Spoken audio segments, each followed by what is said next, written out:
Hello, everybody. Welcome to Smashbox TV's podcast, episode number 56, here on October 6th, 2015. I'm John Van Derzen, sometimes called Johnny V. I'm joined here, Mr. Terry. He's gone. 56 here on October 6th. Terry, kill your audio because I'm getting a lot of feedback from you. Congratulations on being one of the things that we tell all the guests not to do is have their video running in the background. But no, we have Terry, not Tony. How's it going, Terry? It's going really well. It's going to be kind of difficult because I think it's coming through on both of my Skype screen as well as maybe on my YouTube screen. I don't know. We're going to have to verify and see what we can do to get that fixed. Actually, I know exactly what we can do. What do you know? Good thing I'm a technical guy on the side. Hopefully that sounds better. We're glad to be here. It sounds like we got some pretty exciting stuff that's going to be going on here tonight. Let me get this fixed for you here, Johnny. Hold on one second. Awesome. And I think I may have just fixed it for everyone. What are we, episode 1 of the Insider Show? Come on. There we go. Hey. Audio difficulties. We are set. Fixed and good to go. How's that sound? That sounds wonderful. We're good. I'm glad we tested for a half hour so you could do all that. Yeah, but we didn't test live with YouTube. That was the problem. Yeah, anyway, we'll move on. So. Yes, we're here, episode 56 at the USDGC. We really were going to run kind of a loose show tonight because we didn't know what was going to be going on. It's a little later here than normal for us being out on the East Coast. And we just got done with the USDGC player meeting. And as these people are going to learn, we have a very special guest that's going to join us tonight because there was some pretty serious hype that took place at the player meeting tonight. Yeah. Do you want to get right to that? Should we introduce our guest immediately? I'm good with that. He's the man of the hour. I think it makes sense. Let's bring him on. You ready, Johnny? Yeah, it's you. You're all you. Oh, okay, well, I apologize. Well, without further ado, we're going to cut you loose so you can stand down a little bit. There's going to be a ton of questions that come in on the board. I am joined here by Jussi Meresmaa. Jussi, hey, Terry. So glad to have you here in studio. It was kind of just a thought. I saw you at the player meeting. I thought, no, he's going to be busy tonight. But glad you could be here tonight. Thanks for joining us. Thank you. It was a big day for us and hopefully for the whole sport. So I'm happy to be here. So the Disc Golf World Tour, obviously, we've got events taking place around the world. You know, we're so focused on the U.S., and now you want to take it beyond that. What is that going to mean for everyone? Yeah, Disc Golf World Tour pretty much sums up the whole thing. I wanted to create a tour that actually combines all the disc golfers globally. There are a lot of disc golfers in Europe, Asia, that they don't get that spotlight that often. Obviously, U.S. disc golf being the strongest at the moment, but I've been traveling around quite a bit, so I've been playing around, seeing everything. So the development of the European or even Australian disc golf is at the moment really good and really huge. And this tour concept will actually kickstart the whole development of the global disc golf. So we're looking for to have a totally different level of media exposure coverage for these events. Well, and you have posed some questions out there in the past that you've put on social media. You've asked about if tournament directors should get paid. You've asked if the courses are the most important or if it's payout that's most important. You've asked some of these really tough questions, and I'm not sure you always get a really good answer because everybody's all over the place on it. But I think you're kind of trying to put together what you feel is best for the sport. And it's growing over in Europe. So we know you're doing something right over there. What are you able to learn from over there that you think you can bring to the U.S. and beyond? Well, first of all, about the questions I've been pretty much shooting from the here and there. It's basically I've been making this thought process over the year or more. And those are pretty much my ventilations for the thought process that, okay, how this is going to be, and I want to, of course, pick as many brains as possible. So it's been a long way until today. So whatever we have today released, it's much more. There is much more inside, and there are much more to come, obviously. What I have learned is that, especially in Europe, where disc golf is younger, and for example, in some countries, what we are going to, for example, Estonia and Czech Republic, it's so new that this kind of a promotion has, in my opinion, the best chance to change the sport, because there's a lot of habits in US disc golf, and not necessarily good habits, but I think that this kind of a Unite Tour and the concept that we can bring the best players all over the world is going to spark up the growth. So I think what you're really saying is that if you feel like if we can go to a new area and create a really big fresh splash that hasn't maybe been there before, that may have a better chance of succeeding. You said the Czech Republic, you said Estonia. Most of us couldn't find those places on a map, but you said those places. People are going to ask right off the bat, myself included, do you really expect to see so many of our top players finding themselves, really all over the globe? Is that affordable? Yeah, that's a really good question. There's a lot of questions I have received over the last 2 hours. I bet. Because of that, we try to answer of those questions. So when you go to www.discgolfworldtour.com, there is actually a one page dedicated for the questions, and we have already answered quite a few of those. So you're saying I should have done my research before you stepped in? No. Okay. There will be a lot of questions, and I'm ready for it. So, okay.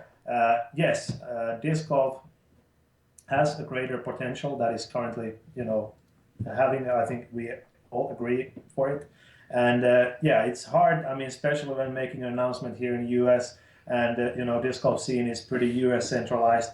It's hard to see what's happening in Estonia, wherever it is. But for us who are, obviously I'm pretty close to Estonia, I can see what's happening, and it's actually probably the fastest growing sport in Europe, right in Estonia. And wow. I think there's a huge potential.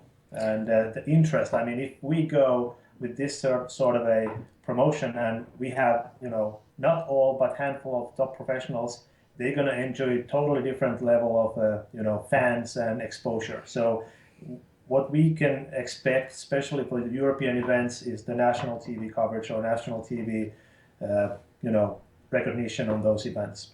Well, and like we said, when you're able to come in with a fresh new thing, it's going to create just a bigger splash, which is exciting because, as we know, there are hundreds of thousands probably of sports in the U.S., and they're all over the board. They're very bizarre sports even. And I think when you're coming into maybe a smaller country and you can come in with the promotion that you speak of, it can have a bigger impact. Now, Sorry, I didn't answer your question. Okay. Correctly. So how is it possible for US Pro to go over Europe 3 times or even 2 times? Well, at the moment, obviously, there are not too many professionals who can tour and make this as a living. But the thing is growing all the time. I mean, I'm now calling out all the teams and manufacturers that if you want to have a more exposure and visibility for your brand or your pros, these events are probably the one you want to send your players. So help those players, help your stars to make these events, because I'm going to promise that these events are going to be shown wide.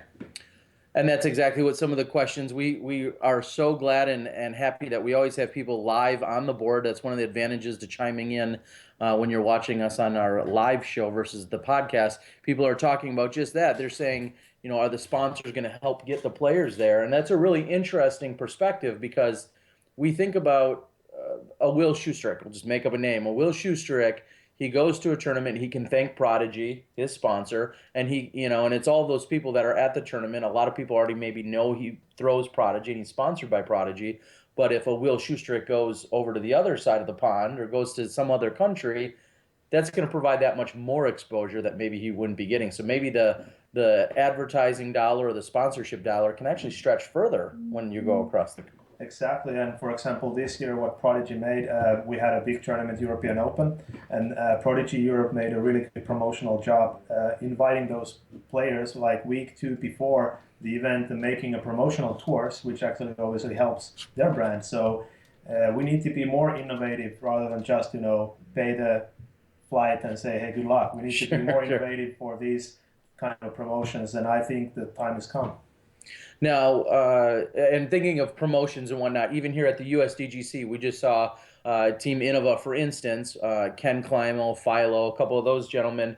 at the local sporting goods stores. They were doing some signings. I think that was taking place over in Europe too during the European Open. What was the format for that, and how well received is that? Well, that's kind of a promotional format that I started a couple of years ago in Finland. That I invited Paul to visit some sports stores while he's playing, and kind of trying to combine tournament and the promotion together. And that has been really successful in Finland, and we have continued it. And also at the same time, a couple of years ago, we created this Deep in the Game tour. So it's kind of another level of getting those pros out there, because everybody knows that tournament winnings are not necessarily enough for sustainable touring. So we need to be more creative to have those opportunities. And when I spoke with Paul McBeth a few weeks ago, we were kind of talking about 2016 very generically, and we didn't talk anything about this tour. But he said he really enjoys going over there because he enjoys doing all those promotional aspects, and he likes kind of I think he feels more like the professional we all want disc golf to be, where you're treated a little bit, I don't want to just say more of a celebrity, but you're definitely recognized as a really big deal and one of the top players in our game. It's would it be fair to say that if Paul McBeth would be recognized by quite a few people when he goes overseas, by disc golfers and maybe even not hardcore disc golfers? Or yes, Paul McBeth is much more famous in Finland than here. Okay. For example, the tour we made with him, it was only 4 or 5 days. Over those 4 or 5 days, I think he made over 2,000 signatures.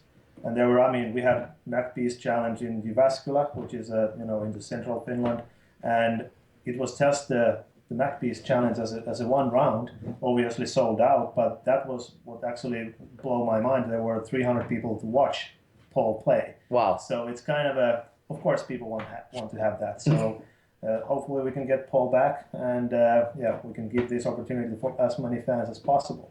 And I think we take it for granted, even with the Paul McBeth disc coming out this week on the Destroyer's signature, and people talking about, well, it's not such a big deal to get a signature. In the U.S., it's really not. If you go to a big enough tournament, you could probably get a signature from most of our top players. But a lot of these people may never see a Ken Kleinmohl play. They may never see a Will Schusterich even throw a disc in person. So I think in the U.S., we take it for granted. One other question that's coming on the board, it came in as soon as I posted the video from the players meeting tonight. I don't want to say it's a tough question, but a lot of people are asking, where do the women fit in? What does this mean for women? Because there is going to be just one division, and women are, of course, allowed to play and welcome to play. How do they fit into the whole mix? Well, this is a good question. There are no bad questions. Every question is welcome. Obviously, this is probably one of the most talked over the next few days and for the future. And let me say this way: obviously, you want to keep our event open, so anybody who qualify or get the wild card can play. And what becomes for the women, this tournament, what we are now here in at the moment, the USDGC, I think this is a perfect example that one division, one champion can be a really successful format. This is the format that Harold and Dave and Jonathan started 16 years ago. And still we can see, Paige and Kat, they were here trying to qualify, actually came really close. And if you ask me if I want to see women in this tour, absolutely, because I would think that it's going to make even more or bigger news if one of these top ladies, or a few of them, will qualify or get into the tournament. And I hope they can beat as many men as possible. Exactly. And when I spoke with Paige yesterday, and she was talking about her experience here last year, she played and won the performance edition. But she said, if you just took my score, my raw score, and compared it against the men's in the open division, she thinks she would have cashed, or she would have been very close to it. That would be the story. So there's no doubt about it that obviously our top women, and right now kind of leading the pack, are Paige, Kat, Val, and Sarah Holcomb's always on their tail. But those 3 or 4 or 5 women are very competitive on any given weekend. And I think when these divisions are out there, there's no reason why they wouldn't cash. Now, do you have any kind of restrictions in terms of what size you want to put on the event? The USDGC was very, very restrictive in terms of it could only fit 144 or so many players in for so many years, just based on daylight. and one course. Do you see any kind of restrictions in that way, or a number you'd like to get to at every event? Okay, yeah. On tour, we've been thinking about those, and we will have a, when we go closer to the season, we'll have an announcement how many players we can actually take into the events. Okay. It's going to be around 100. Okay. And obviously, we want to have all the best. The qualification system has been already built, which we will actually publish in a few weeks.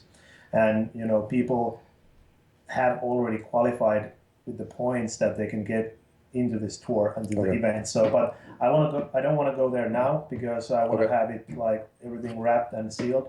But I can say that it's going to be closer to what the bigger sports do, like the ATP tennis. So you actually earn points over the year, and they expire year after you have earned them. And those points will actually give you the rights to attend certain events. And obviously, our tour is going to end. The finalists will be here next year. So whoever wins this tournament next year is going to be the winner of the tour, no matter how many points they have collected. So we want to still kind of accumulate the tension for the last final event. Okay. So we don't want to see the tour being already set before the last event. Okay. And then in 2017, though, the points will be accumulating, and it'll be structured at that point. But just with where we're at right now, I mean, next year's going to be kind of a little bit of an anomaly. Yes, we don't have any history at the moment, obviously. Correct. So we can't say, okay, how it's going to. So we need to take qualification points from already made events, and they are obviously these the biggest events. Okay. You have listed the Czech Republic, Estonia, the USDGC. Did you tell me, or did somebody else tell me California, La Mirada? Yes. That's actually really interesting. I've been working with that for a moment, and I mean, a lot of people, especially here, knows that La Mirada was, the place to be. Mm-hmm. It was where the champions were crowned in the 70s, 80s, 90s even. Mm-hmm. And for the last few years, there hasn't been a national tour level event or any bigger event. Now there is a really, really good, promising promoter, Jeff Spoor. Yep. And he's been able to, convince me that, okay, we're going in the right direction. So obviously we have come to an agreement with him that, okay, we're going to run combined event. Okay. And of course, I want to bring, the big event to, La Mirada, which is, especially for many of us, it's a pretty big name in the course. And La Mirada, for those of you who don't know, is located in Southern California.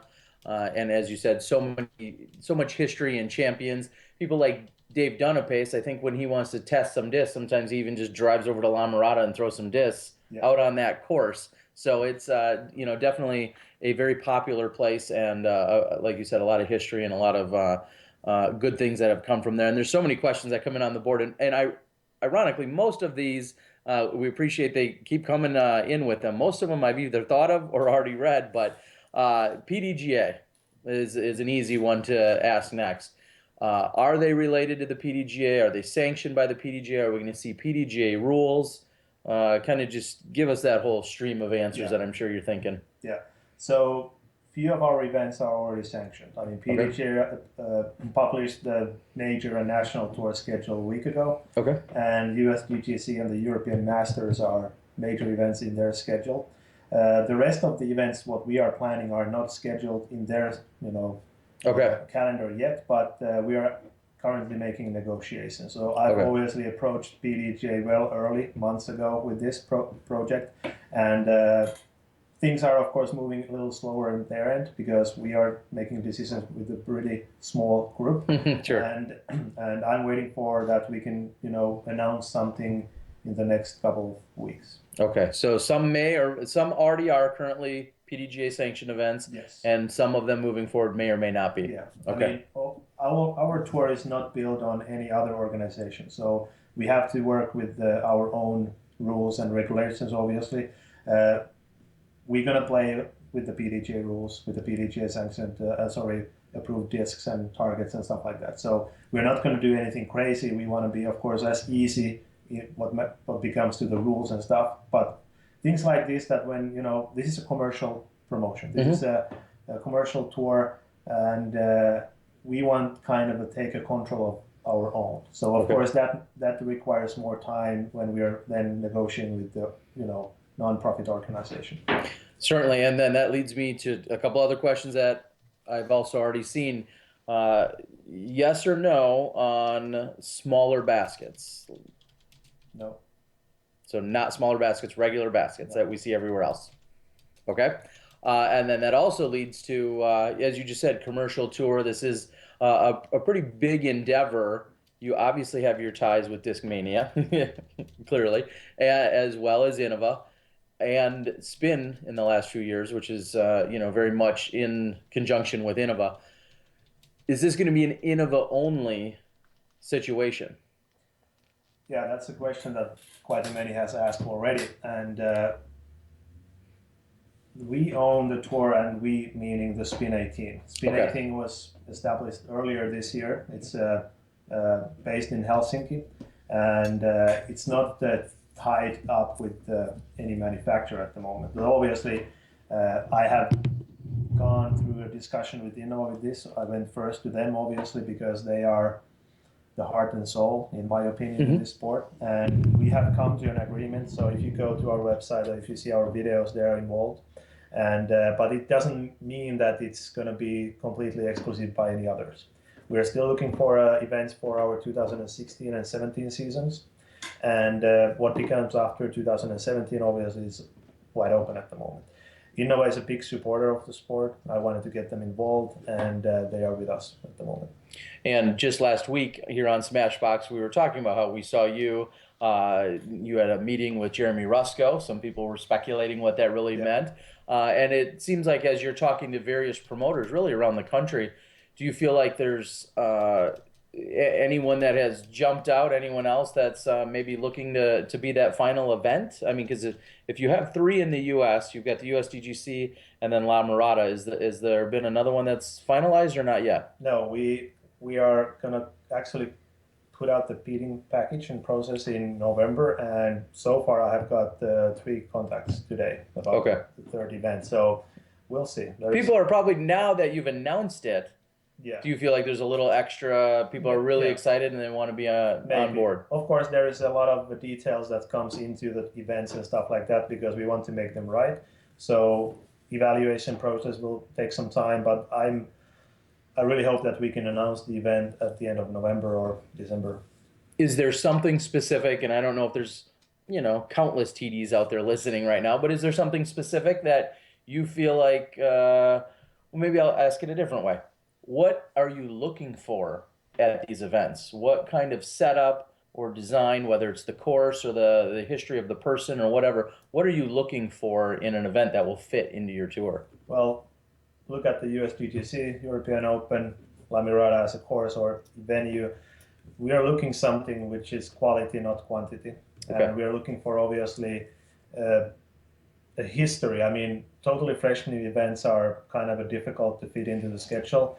But, for example, the Tallinn event is new, but I've been there several times, and we are kind of running it ourselves, so we trust that we can pull it off. And it's only, few-hour boat ride from Helsinki and 100,000 of disc golfers. So it will be good. But there are so many layers in this question that I would say that if you're interested, stay tuned. We're going to come out with the announcement what we are looking for in a few weeks, and that will tell much more. But obviously, we are looking to higher quality events and not necessarily individuals who are running a tournament. We're looking for promoters and companies who want to be involved. This is going to still be a pretty big thing when we come into your town.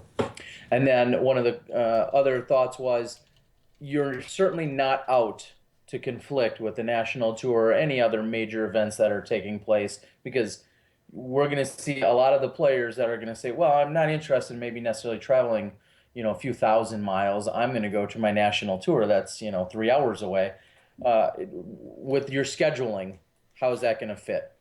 Well, scheduling is obviously we have only 6 events, and PDGA calendar has 3,000 events or whatever. There are a lot of events, so there's going to be conflicts always. Our idea is obviously that we don't want to make conflicts, and I mean that's or tough choices maybe. Yeah, tough choices. Therefore, we have always more than half of our tournaments are already well-established tournaments that are already in place, like the USDGC or European Masters. We're going to come up with the new events because we want to expand our promotion into the new countries and new market areas. But they're always going to be, I mean, whatever tour you're scheduling, there's always going to be those tough questions. Okay, what is going to happen if we're going to put this here? It's hard, I have to say. And I mean, I'm glad that there is a lot of choices for players. Yeah, well, and that's always a question is, where can I go? And somebody will say, well, this is one of my favorite tournaments, but it's on the other side of the country, and I want to be back here for this other tournament. And I think that will certainly be a question that's going to come about.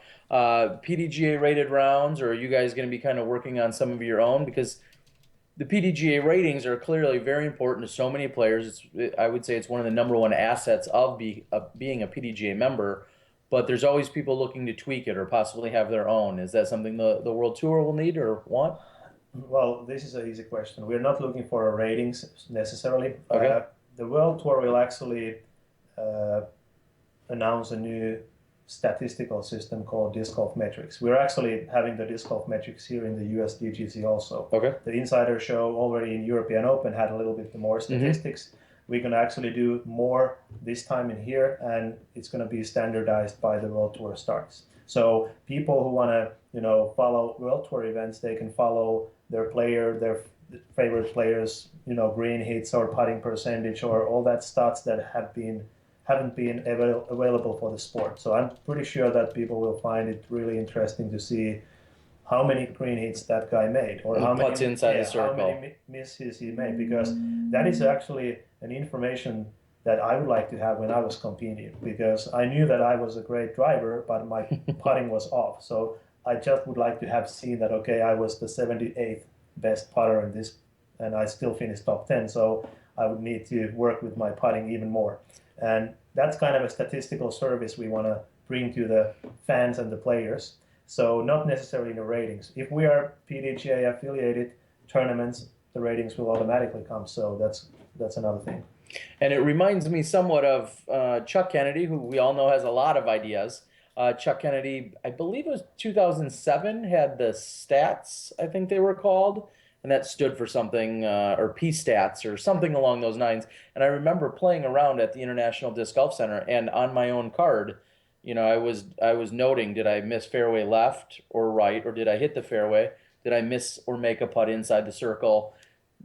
Standardizing all of that and having stat keepers of some sort is going to be a large undertaking for you, for sure. But I have to say, on a media perspective, just like you guys have done with the Insider Show, it can do so much more for me as a guy who wants to provide information and talk about these players and where their strengths or weaknesses are.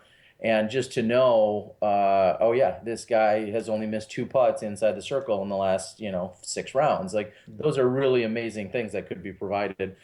6 events is what you're looking at right now. Do you see growth in that you would like to get to 8 or 10 or 12, or is 6 a specific number for a reason? No, I mean, we need to start from somewhere. And I mean, building these type of events and the promotion all over, it's actually a pretty big task. It's expensive, and we can't just go crazy and do 12 events or 20 events. That would be against our general purpose, quality over quantity.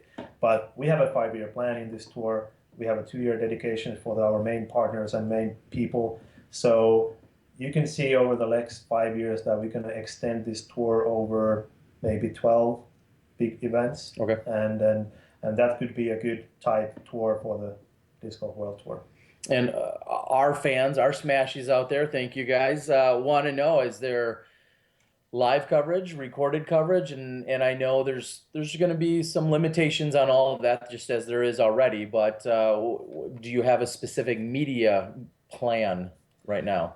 Yeah. We're available, just letting you know. Good.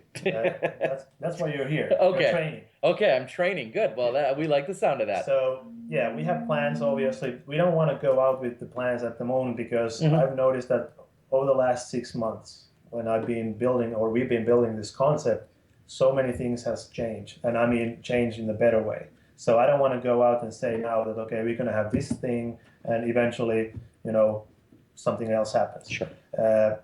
This is the very first day that we come out with this. So before this day, we have been only working with really limited people and really limited companies. So locking a plan at this moment would be not wise. So obviously over the next 3 months, we're going to eventually build what's going to happen in real. But of course, we have some sort of a levels. So with the metrics, with the YouTube live streaming or whatever, we're of course looking for wider exposure. I can't promise that it's going to be live on ESPN, sorry guys, but that's our goal. Yeah, well, and that's good to know. One of the questions out there is big name sponsors. I mean, we've talked about Inova, we talked about other companies, having some involvement.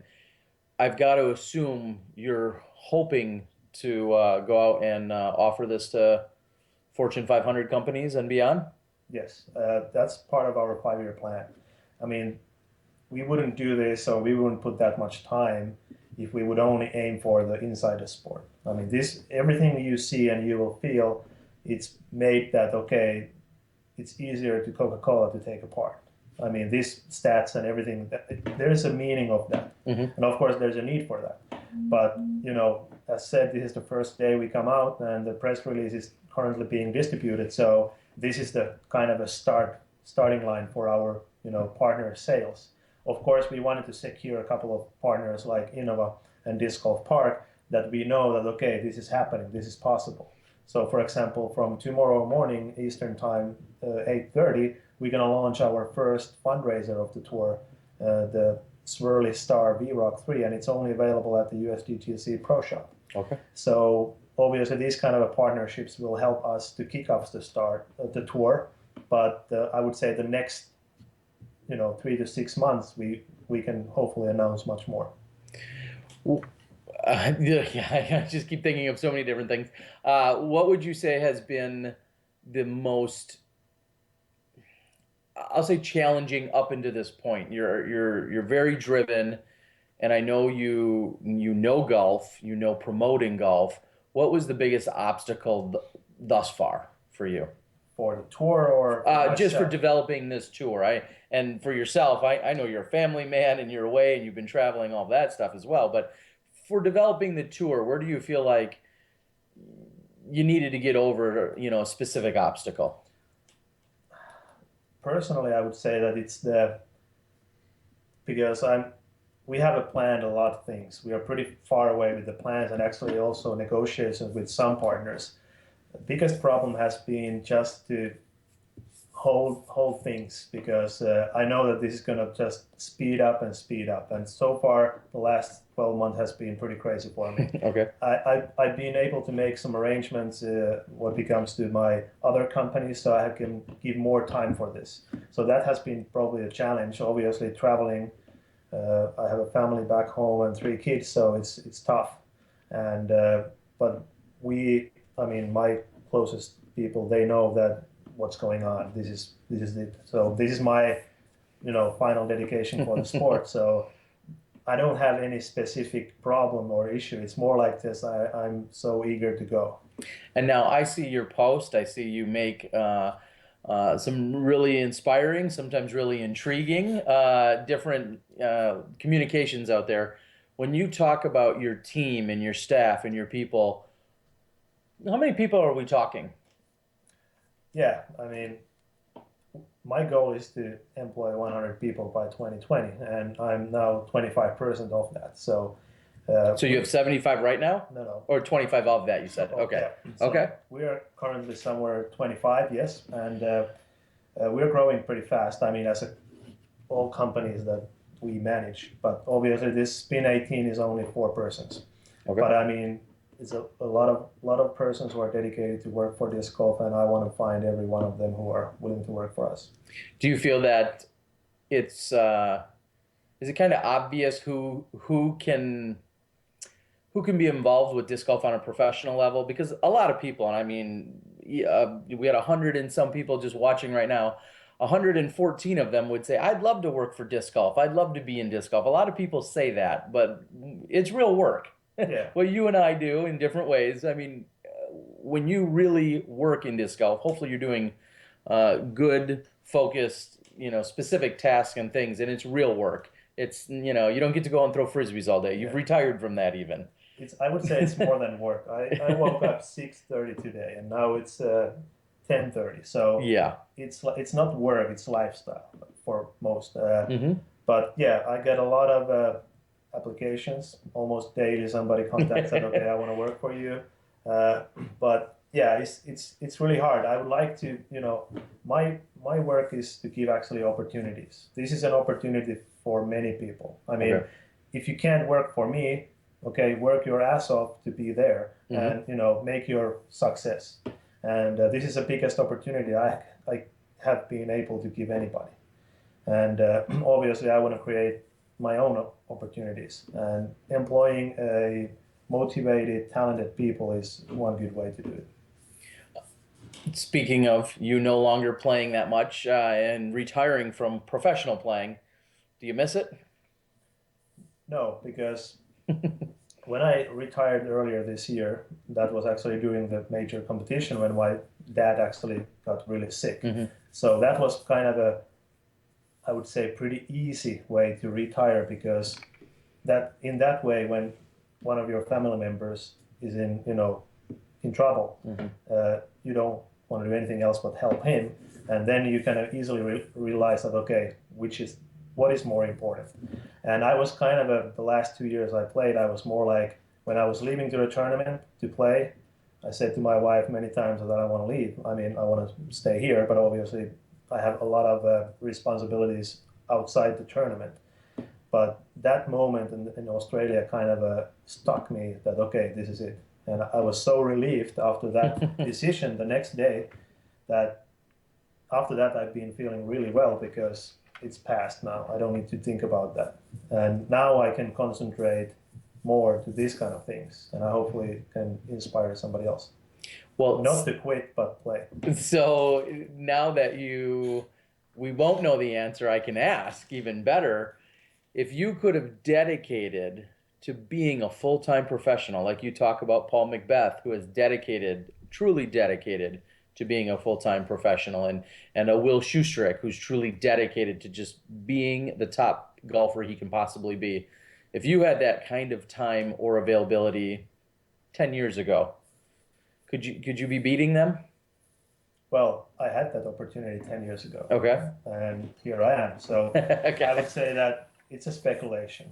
Yeah. Anybody can draw and say, okay, he could win, he could not. But it's hard to say. Obviously, if I say now that, okay, I could have beaten those guys, they're saying that, okay, yeah, sure.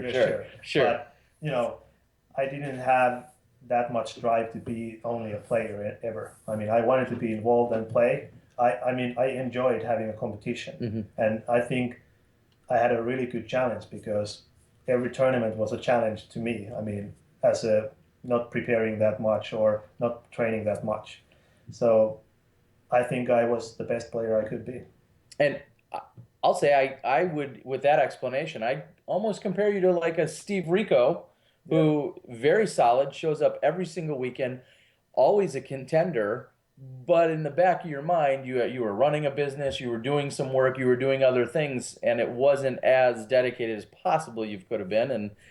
And we all know how great Steve Rico has been, and he's a contender this weekend. Let's switch gears for a moment. We can get back to the tour, but let's switch gears here to the USDGC.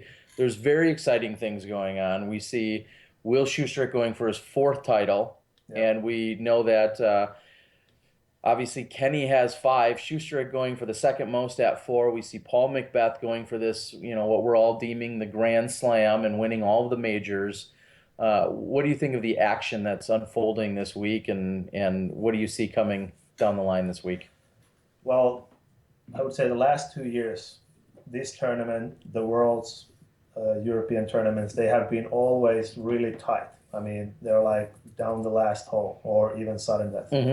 I'm expecting the same this time. And this, especially on this course, I mean, last year, if we think about that, first round, Paul made a 15 under course record. I mean, the front 9 of the second round was 6 under. So he was like 21 under after 27 holes. So he was running away. But then something happened. So anything can happen on this course. I mean, we know what happened to Johnny last year. So I'm looking forward that whatever happens is going to happen on Saturday. So, I mean, the end. So you can't calculate. There's a bunch of guys who can win, and there's a lot more who want to win. So it's going to be great week for disc golf, and especially if we can, witness it live, it's going to be awesome. Yeah, we're hoping for a great show. I know as Paul was walking down hole 17 last year, he just kind of had a smirk on his face. He's like, yeah, this is, you're here for a show. And, Disc Golf Planet was providing that at the time. And, Paul is very much a entertainer in that sense. He wants people to be enthralled. He wants people excited about it. I think he would say, I'd rather, for our sport's sake, I'd rather see it be, 1 or 2 strokes going into the last hole, and rather than him winning by 10. I mean, he loves the titles, but for the sake of the sport, I think he really feels like it does more for the sport for him to, for anybody to be close. A heartbreaking, event last year with Johnny McRae, and then, like you said, just the whole playoff. What were you thinking as that was unfolding? I mean, you're, as a competitor and everything else, what were you thinking as that was unfolding? I was when they were on hole 17. I was at the pro shop watching the stream because I was probably card 3 or something.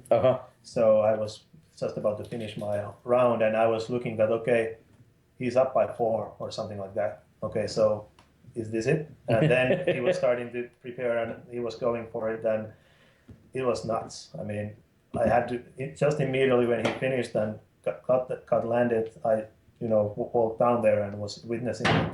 That was only one significant event of that. I mean, after that, he came back with the birdie. Also giving an opportunity for Paul to close the whole door, and Paul misses twice on the same spot. I mean, in sudden death, and Will missing those putts, it was crazy. I mean, I was like, okay, this is the best entertainment you can have. It really was. Hopefully something similar this week.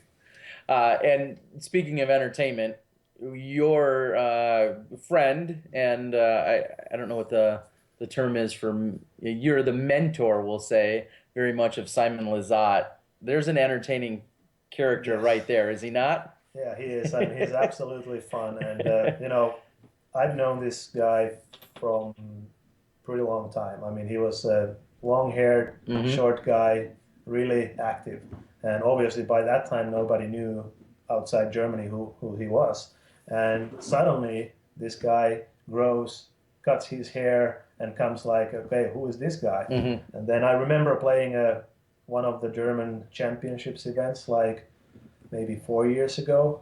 He was already the star in Germany, but he played like locally, and I ended up playing against him on that tournament. I mean, we were really close.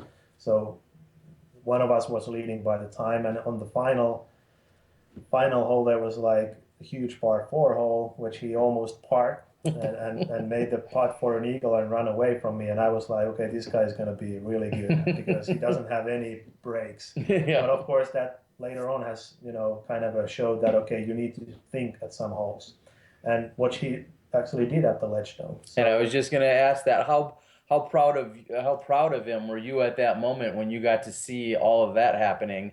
What was going through your mind? I know I asked him about you, so why don't you tell us about what you thought? Well, especially with the Ledgestone, I mean, I was always watching it like live scoring and stuff, so I wasn't actually watching even this live stream, but it was hard to say because the final layout was kind of hard to say what was a good shot or what was a bad shot. So, but anyway, I'm proud of him, especially. I mean, we had a little talk before this tournament about tactics, but I don't want to push him that much. I mean, he's a person. He's like a natural guy. He needs to find his way. I mean, you can't really put these kind of guys into the certain form and try to make it happen. They need to grow. Yeah, you can lead him to water, and exactly. Yeah. And then last year, and I know I've referenced it before, but it was really exciting last year. In October, you and I and a number of other golfers were at the Nate and Val wedding, and it was that day when we got word that Simon had just broke the world record, and we did a little interview and whatnot. But what an amazing day, and What were you thinking during that day? Yeah, I mean, especially that whole distance event, because Simon hasn't thrown distance before that, especially in the lake bed. I mean, he went there like once with Avery, and I've been, when I was competing, I was actually concentrating at some years. I was concentrating the distance because I like that a lot. And yeah, I gave him a couple of tips and hints what he should do, because distance throwing is not necessarily just who smashes the hardest. It's technique, it's all kind of stuff. You need to read the wind, and he actually executed that plan really well. And I mean, that was his first event on the lake bed, and he was able to make a world record. I'm looking that this guy is able to throw over 900 meters. Yes, I was just gonna. Yeah. And I was gonna ask though, do you see him throwing over 900 feet? And you've answered that. Yeah. Did you see any of the details, bringing back to the USDGC today? Did you see any of the qualifiers? And can you talk a little bit about what you saw or heard out there today? Yeah. And this is the qualifying distance, the prelims that they do here at the USDGC. And I think they took the top 4 scores. Usually it's 5, but they took the top 4 throwers. Yes. I wasn't there. I was, doing my job over here, but what I heard and saw that Alex Geisinger, that's the new name for me, but he made a huge, 736 something feet. That's a big shot of 225 meters. And Simon second, well over 700. And then, Eagle being as a, first USDGC, great experience. He was able to make the cut. And also one Finnish thrower, Juho Parviainen, was there. So a lot of big shots, and it's going to be really exciting to see what happens in the show.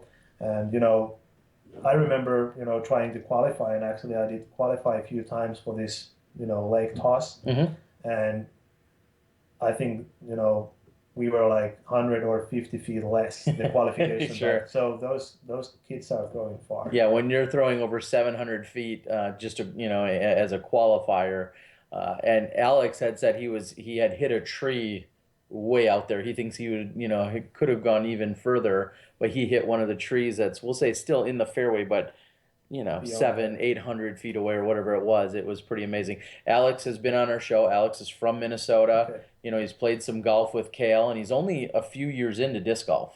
We're talking less than 5. And he was very much played a lot of hockey growing up, as everyone has to in Minnesota. You have to play hockey. I think you play hockey before you learn how to ride a bike even. But he has some really serious power, and even Simon today said, he's like, I want to watch him throw. He's just got so much arm speed and power, and so I'm looking forward to a really good throw off. I mean, I was surprised. So Alex, congratulations and welcome to the tour. Welcome to the World Tour. Name any other questions maybe that I didn't ask you. Is there anything that's been kind of obvious that people have come to you with and asked you about regarding the tour? Yeah, there's many, but I would say that let's talk about money. Money? Yeah. Okay, let's talk about money. I may like the sound of that. Yeah. Okay.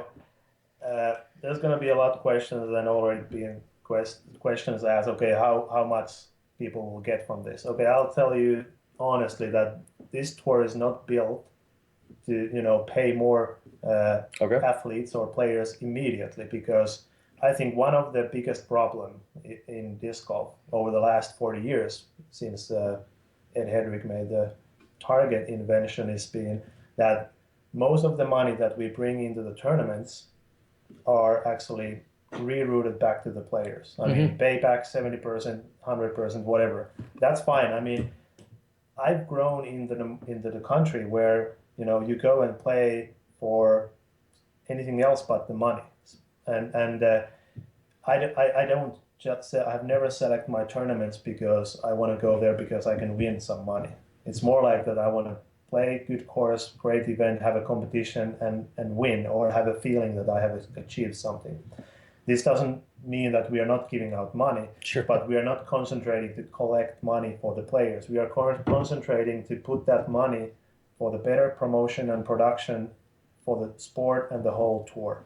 So that is the window, I think, that we can actually reach out to these bigger non-disc golf companies. That's my best shot. So we're going to have guaranteed first prizes. So the smaller tour events will pay, 2,500 for the winner.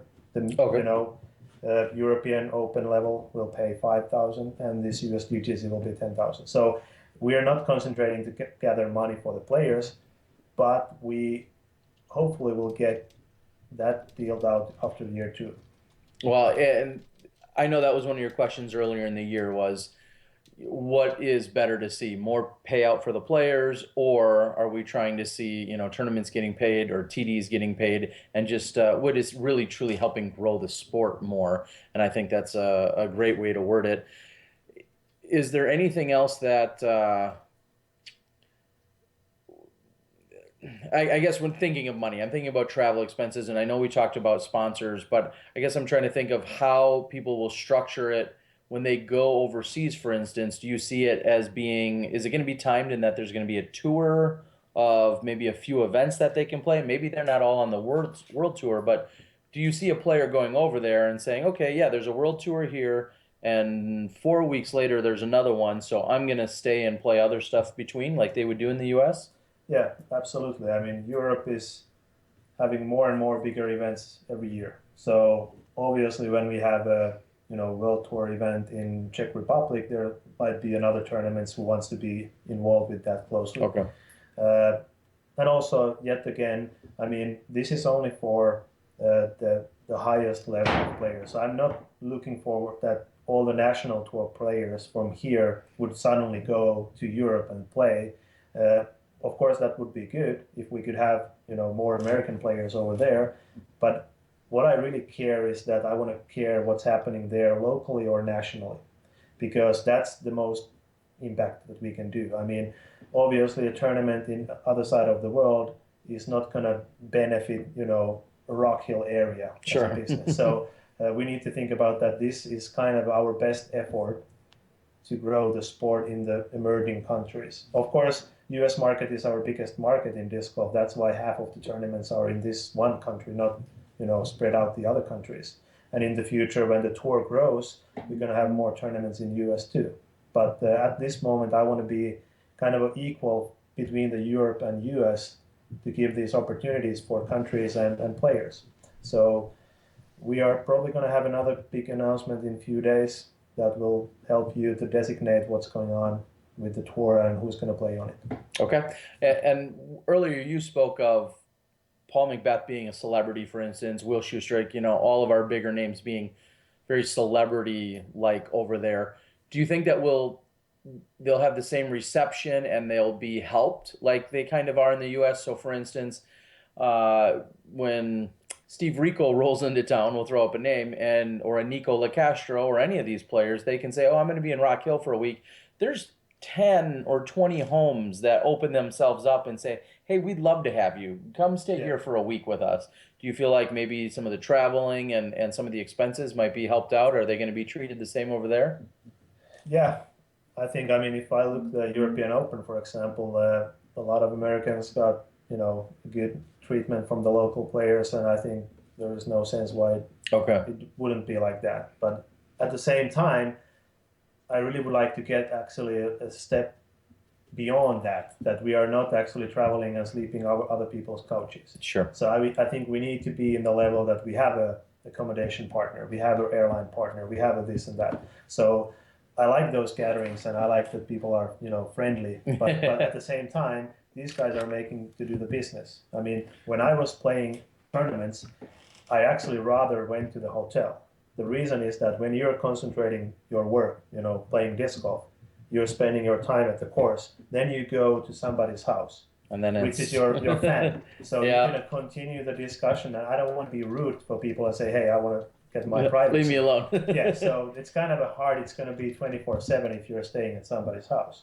So I would personally rather to go hotel and take my sleep, talk to my family because they're far away or something like that. Mm-hmm. But there are different people. So my goal is that we can actually make a tour that we can afford to get people on the hotels or stuff like that. And I think we see some of that now. Some of our top players will be offered places to stay. They may go stay there for a few days, and then some of them, as the event gets closer, then they opt for the hotel because of all the reasons I think you just said.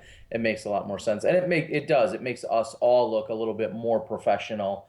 The friendliness is great, but you need your space and be able to come and go as you please. Any other things that you've been approached with that people are questioning or wondering? Anything else that you feel is one of the bigger questions maybe that's been asked? Well, I haven't really opened my phone yet. I can imagine. it's quite a lot of messages, but yeah, I will get to that. That's why we made that quick Q&A, and we're not going to go into the discussion forums to talk about this. We're going to make this like officially, and obviously I'm encouraging every one of you to contact us, email or call us, not necessarily this week, but email us and message us if you have any questions or concerns or anything. We will definitely address as many as we can. And there's a lot of things that we are in the works. So I would say that we are not near even complete the first tour, I guess. So there's a lot of more to come. Well, and even this session, and I appreciate, of course, you joining us. I think we've answered so many questions that will probably just get asked over and over and over again. So it's great that we can reference people and say, yes, this is where you said it, and this is how you've laid it out and what your plan is. I think one of the number one concerns, and it keeps coming in on the board, but in general, I think one of the, if I'll say a criticism that will continue to come, will be the conversation about the women. And you've already addressed it, so we don't need to, but I think that's going to probably be a sticking point for a lot of people out there. And I like the idea. One division, one champion, everyone can play. It's an open division, which is what you're going after. There is more into this discussion, obviously. Of course. I just want to point out the one perspective. Yes. Men and women are different. By physics. Alex Geisinger throwing 732 feet. I personally, as a course designer, I want to have a fair and challenging course for my players.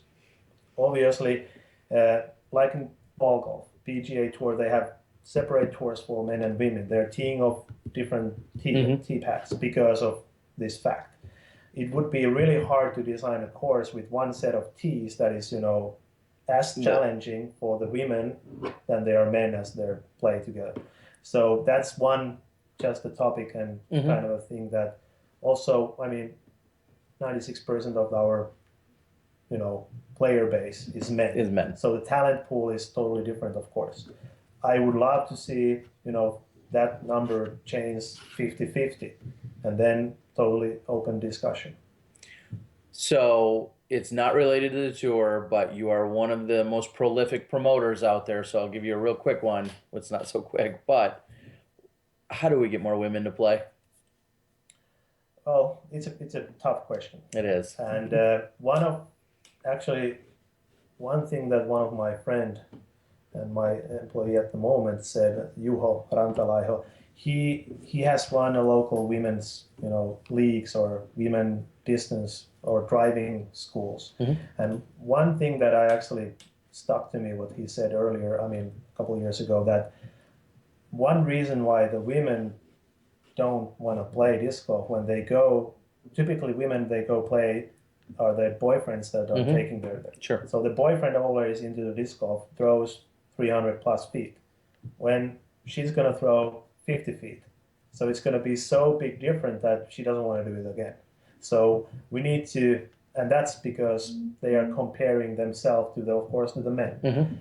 That's why I think the women leagues, women tournaments, women this and that, which is only made for women, which actually gather more. Women likes to be with women.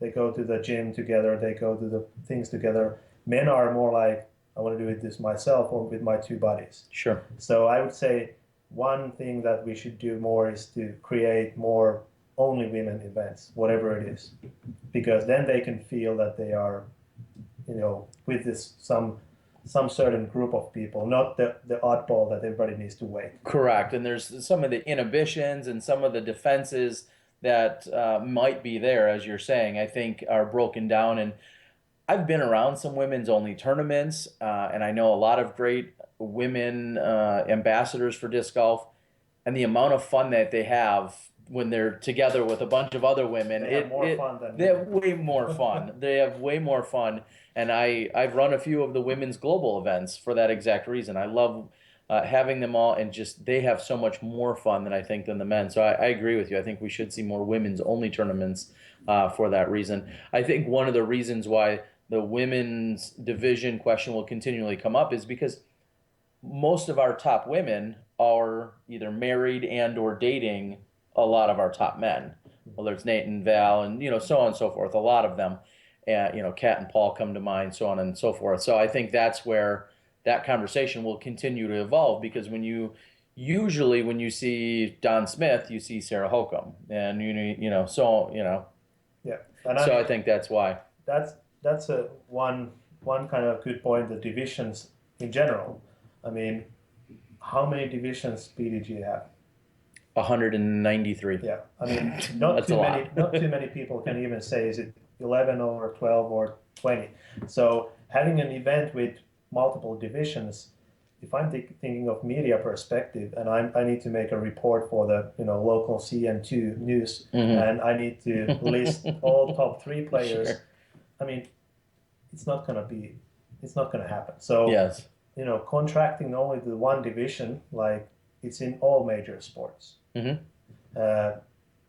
want to try to crack that code, that how we can actually be interesting in eyes of those outside disc golf medias.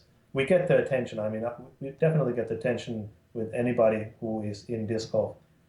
The World Tour will get attention, and they have their own opinion. I want to know what's outer opinion. Is there one, and again, it might be painting a broad stroke, but is there one big thing that you feel is really holding back disc golf right now, or is it a bunch of little things? I mean, there is a lot of things, and there is a kind of a aerial things. A lot of things that are working here at the moment would never work in, Estonia, because the sport is so different. And that's going to be one of our challenges, because we need to adapt our events and productions to these areas. So a lot of things that we're going to do in US might be strange for US, disc golfer, because why you do that? Why you do that? But we need to believe our thing. We need to have some vision, and we need to be persistent to make those things. Of course, if we see that, okay, that was a bogey, we're going to adjust. But there are a lot of things. There are not. I mean, if there would be only one thing that you can change, and okay, here we are, I think we have already did it. But it's a step-by-step process. And I mean, announcements like this, the work that has put behind of it is already telling me that, okay, it's worth it. And I mean, people will question this a lot. There are a lot of people who will say, hey, that doesn't going to work. I mean, it's going to try it then and there. Okay, that's fine. But there's also a lot of people who has been talking about something like this for years. And, persons or people who know me, they know that, okay, I'm not talking of things if I'm not going to make them. So here I am. So this is my announcement for the world that, okay, at least there is a couple people who's going to try. And I mean, I'm pretty confident that we have a good things going on, and you just need to trust yourself. Well, and with that, let's fast forward to the final day of the first tour event, which would be probably next year in March or April, and it may be in the Czech Republic. No, we're going to start in La Mirada. Oh, La Mirada, I'm sorry. So let's fast forward to that day. And do you see a Friday, Saturday, Sunday event, or Thursday, Friday? Yeah, our events, first Wednesday of all, through Thursday? Yeah, Wednesday they are 3-day events, okay, except the final event. So we have only 3 days, which means that we cut one round, 1 day off, which means that every throw you're going to throw in our tournament is more significant. Yes, okay. We're going to start on Thursday, play Thursday, Friday, and the last day would be Saturday. Okay. One reason for that is that we really like this kind of a format that USDGC has, that Sunday is for the public. So people who wants to, watch the best disc golfers in the world in the World Tour, they should book their hotel over the weekend, and they have an opportunity to play that exactly same course next day. Okay. so they can test their own skills. So that's one kind of a step that we're going to expose this thing more than just those selected players who can play. We have a pretty interesting concepts that I can't say at the moment because I don't want to, we are dealing with the big companies that we want to make the announcement properly. But there's going to be a lot of things that are going to make our tour events more like the events that we hope that they will bring much more people. Okay. So wrapping up on Saturday, it's La Mirada. It's Saturday. It's March, I believe, probably. March 12th. Okay. Yep. The exact day, March 12th. What is that day going to be like for you? And I don't mean accomplishment wise. I mean, what are you going to wake up and have to do? You as a promoter, you're not going to be the actual tournament director. Jeff will be, probably, right? What will you be doing that day? Well,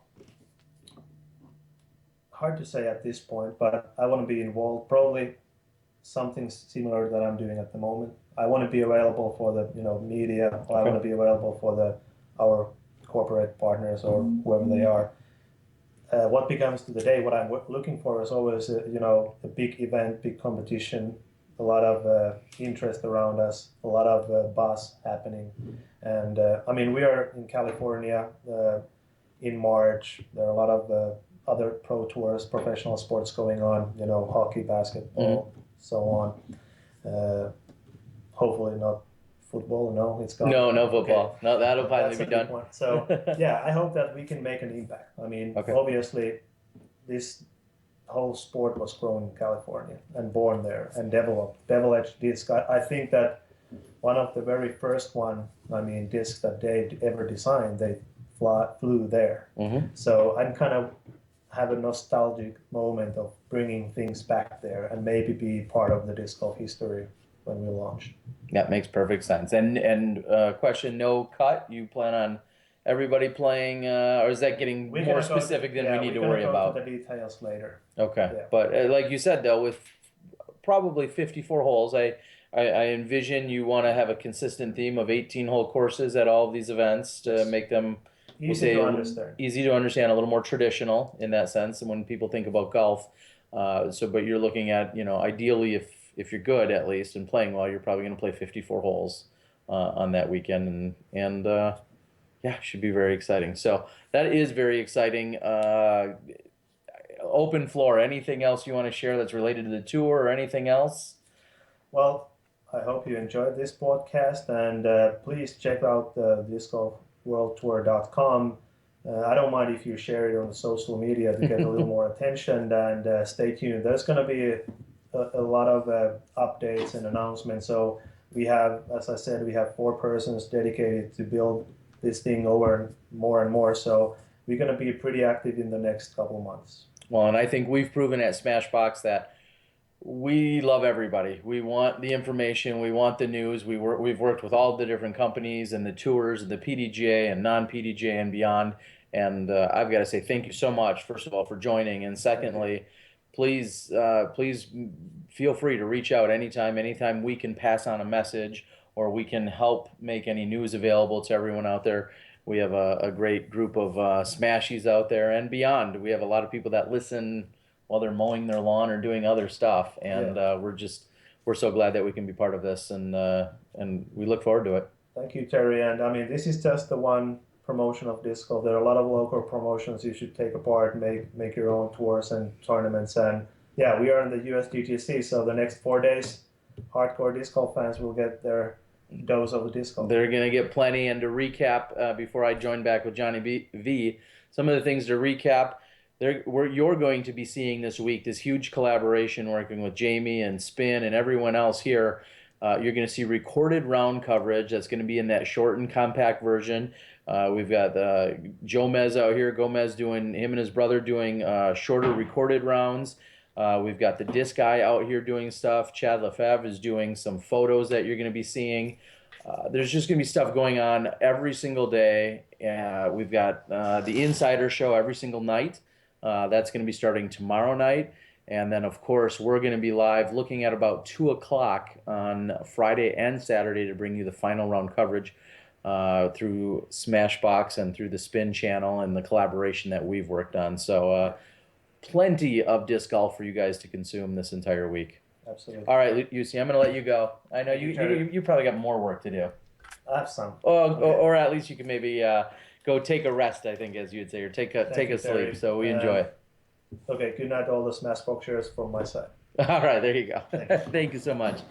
Again, of course, Jussi Meresmaa, the hardest working man in disc golf. I think when people like to give me a little bit of credit for doing work, I appreciate it. But when I think about someone who's doing something nonstop, I'm always thinking about what Jussi has going on. And Disc Golf Park, I think you're going to see a lot more information coming out about course designs and things taking place across the U.S. And then all of the media coverage that's going on at various events and this Disc Golf World Tour. I can't imagine what his Twitter and Facebook and YouTube is going to look like for the next any other social media for the next 24 hours. Once that's going to be kind of crazy. I want that logo. A lot of people are saying they want that logo on a shirt. I want that logo on my sneakers. It looks a lot like the Chucks logo. It is very cool, and we're going to do something never done before. I worked with my good pal, Steve Rico, over at Legacy Discs, as I affectionately referred to him as my little spoon. He worked with me for his player pack. So without further ado, Johnny, let's do an unboxing of his player pack here at the USDGC. Wow. I think I was really hoping I was going to get to interview UC for an hour now. Well, I will say is that not one of our largest live audiences we've had to date? No surprise. How many of our viewers are international here tonight, Johnny?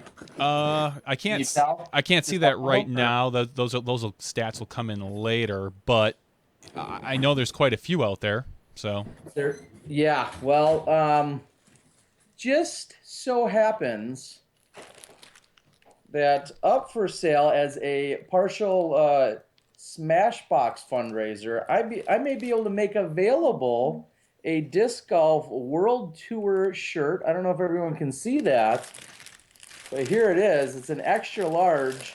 This would have been on Steve Rico, but he wanted to support us in the broadcast.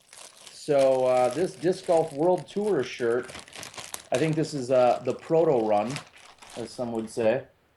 Ooh, it's one of the nice cotton poly blends, so it's nice and soft.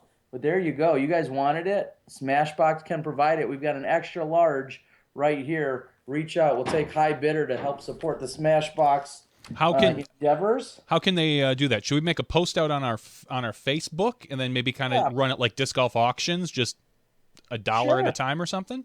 Yeah, let's do it. So GWT on the back, one division, one champion. So that everybody has a chance. Let's run this. Should we run this tomorrow or should we run this on Friday when we're live? No, let's run it from now until I don't know, sometime tomorrow night. Give all of our Smashies some time. Let all the podcast. I know I would love to just treat the live viewers to something because we love our live viewers. But for this, we will push this out to everybody. So we'll I'll have Terry take a picture of it, front and back. We'll post it to our Facebook page where then you can bid on it, and Terry will hand deliver it by horse to your house, like a Pony Express. I'll come riding in on South Carolina Trojan horse. I don't know. All right, visitor's guide. A lot of people are like, ooh, visitor's guide. These are awesome because then you know what's going on if you actually do something outside of disc golf. York County has supported the event. Obviously, they're getting so many of us here, but there's a visitor's guide in there. I'm going to go through a couple of these things. York County Magazine. Looks like Heiserbaum, who has certainly supported us and is a big supporter of the event. You're going to see a few Heiserbaum commercials this weekend. Matt Seary, some awesome bags. He's got a towel in here from Heiserbaum. Ooh, this is coming to me. Sea salt caramel popcorn. There's always some snacks in there, which is great for the players. I see a rosin type bag. I'm not sure if this was specifically which company or if this was just a Innova USDGC project, but a rosin type bag. We got some minis, and these are, I'm going to open these up, give these guys a plug, whoever this is. These are wooden minis. Try to open it away from the mic, but that's fine. Too late. I know. This is Disc Stalker, who I know has supported the event in years past. It's looks like almost a mini size, like kind of bag tag. Thank you, UC. Bag tag here of sorts. And then this is really cool as well. This is at what looks to be about mini/coaster size. So that is from Disc Stalker. We can ask Zoe if that's legal. So yeah, there you go. Let's see what else we got in here. Oh, you could be an official USDGC athlete this week, right here, or when you purchase that from me. All right. We're gonna get to a bunch of discs. You just hold on. Let's get to some of the other non-disc things. Man, Cliff Bar I know has supported plenty of people, and this looks like it's also from Huck Central 2016. $10 off a tournament entry. Bearded Brothers, who has supported disc golf for many years in making their all-natural energy bars.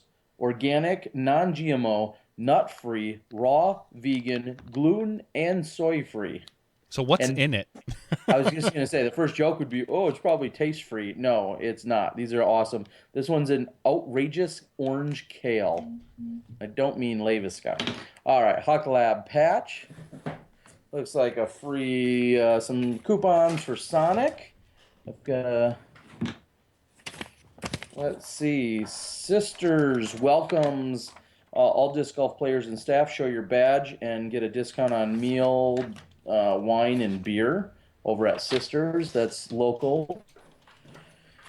I know. We got more Revolutions, $5 in free gameplay. I'm going to have to go find where that is. A bearded, oh no, I'm sorry. Lagunitas IPA Pale Ale. Oh, stuff in here. Oh, this is like a cooler. That's awesome. Like a bottle cooler. And then they stuffed some, looks like coupons and stickers in there. They also gave out, for people that drink beer, they gave out a 6-pack to most people that wanted one after the players' meeting. Eason Wine, I'm sensing a theme here. Eason Wine and Spirits welcomes all disc golfers. We've got a USDGC, I think they refer to these usually as Dewfly. This is a Dewfly towel with a USDGC logo on it right here. That looks pretty cool and nice and microfiber, lightweight. Mace Man, Swirly Mini, Twisted Flyer, our boys over at Joe Rotan, Danielle, Twisted Flyer. Also huge Innova ambassadors. All right, we've got Lagunitas IPA patch. Free snack size boneless wings at BW3s. I will indulge. Smith. Looks like you can win some stuff. Smith has some stuff. Keen Footwear, supporter as well. And wow. Is that a Keen coupon for a pair of I know they've done that in the past. I believe it's a 50% off voucher, so you can order a bunch of stuff from Keen, and then they give you 50% off of that. All right, let's get to some of the final goodies here. What you've been waiting for. We're going to start with... Now, describe these for our audio listeners as well. Of course. I'm looking at a blue USDGC stamped KC Pro Whale. That is a putter, of course, by Innova. Came out a few months ago. A little longer than that. Discmania. We've got an orange champion or C-Line FD3. So all players were treated to a champion or C-Line FD3.